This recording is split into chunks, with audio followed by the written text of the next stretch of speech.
Hello everyone, welcome to Analog IS Prelims High Yielding Series for Prelims 2020, and the topic for today's video is ranitidine. So ranitidine is sold under various trade names and it is a medication that decreases stomach acid. It is generally used in treatment of certain diseases like peptic ulcer, gastric reflux, and sometimes it is also used in Zollinger-Ellison syndrome as well. So there is also tentative evidence of benefits for hives. All these are various diseases that are related to our gastrointestinal system. So the point that you have to remember is ranitidine is associated with our digestive system. So recently, India's drug regulator is looking into concerns that there is a possibility of cancer-inducing containments in ranitidine.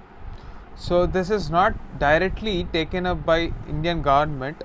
Initially, this issue was flagged by the US Food and Drug Administration. So the US FDA stated that some ranitidine medicines contained a chemical called N-nitrosodimethylamine. So you can remember it as NDMA. Probably this can be important from prelims exam, but it would be very difficult for you to remember.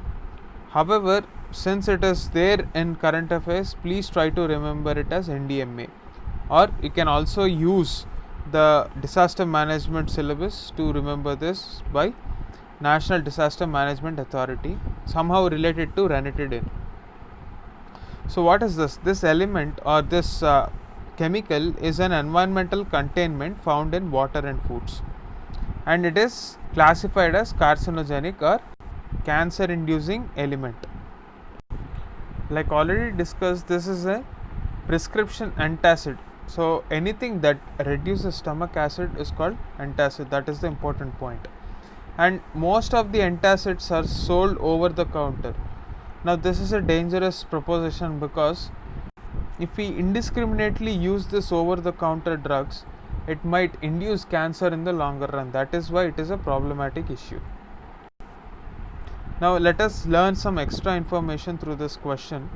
The drug is a prescription drug included in Schedule H, and therefore it should be sold by retail only under a prescription of registered medical practitioner.